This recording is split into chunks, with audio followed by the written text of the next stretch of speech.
Hello again from Normandy, and this is the first in a series of films, Food from the Forest Garden, and it's about all the things we grow here and how we use them, both for ourselves and our birds, by way of food and medicine. The first in this series is obviously apple cider vinegar. The vinegar can be made in two ways. The first is a very simple one. We're just using raw organic farm cider. And this is a cider we've actually been and helped to make, and there was a video on Organic Mechanics site which I hope you'll go and check out. It's very simple.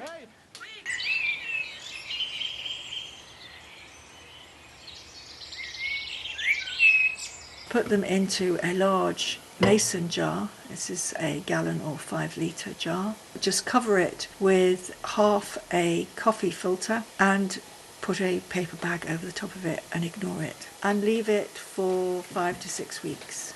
The other recipe is a lot more fun. We're actually going to use apples, and Andy's here to show you how he does that.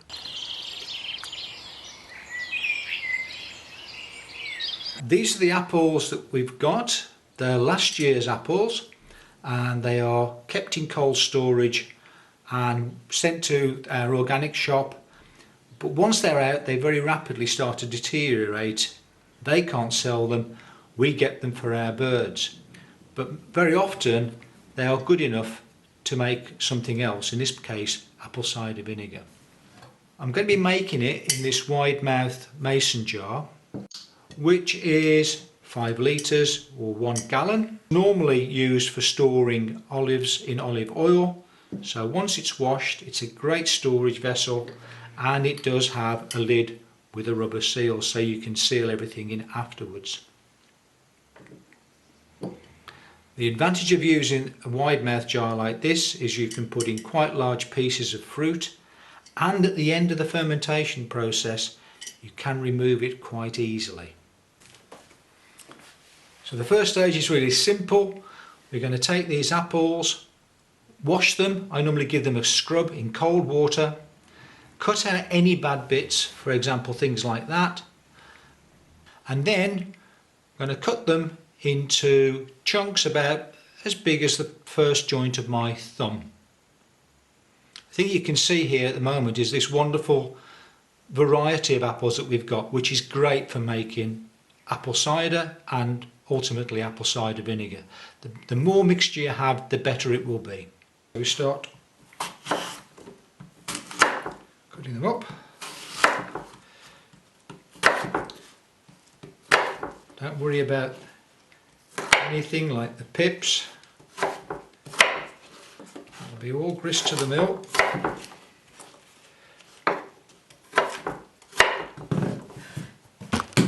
Oh, autumn. And we start putting the cut pieces in.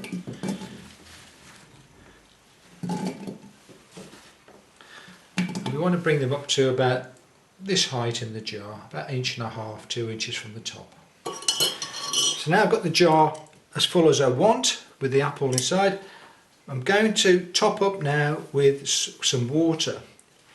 The initial measure of water I'm going to put in is going to have 4 tablespoons of organic sugar in, and then the rest is just going to be made up. I'm using just bottled water, and we need to bring it up to about 1.5 inches to the very top. And that will give a space for expansion, but we need the liquid in there just to allow the fermentation to start. So 4 tablespoons of sugar in water.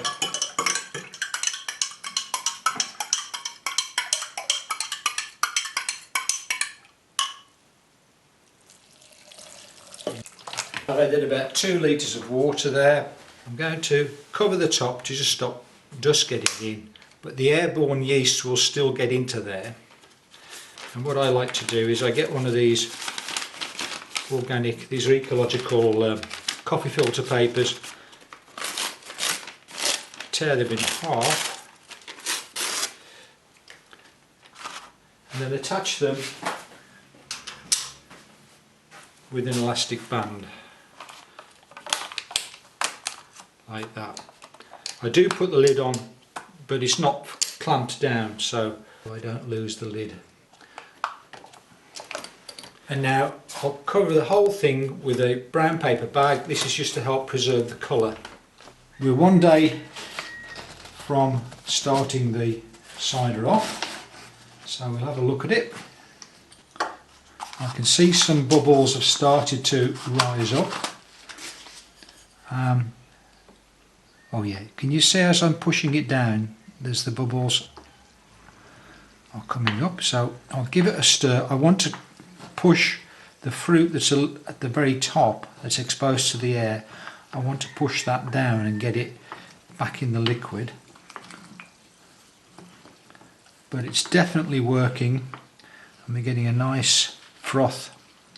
Now as it progresses, it will become rapidly more violent in its fermentation, so I propose putting it in either a glass bowl or a plastic tray just to catch the liquid as it comes out, so we don't soak it onto the table and thence onto the floor. But yep, that's going really nicely. So I'll give it a stir, push everything down again. It also helps to get all the gas off as well, so we get the full volume that's left in the jar is just liquid and apple, as opposed to gas, which will start to push the apple out of the jar. Right, that's it. 72 hours since we started it.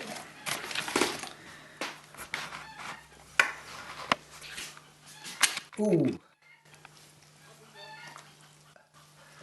And it's fermenting.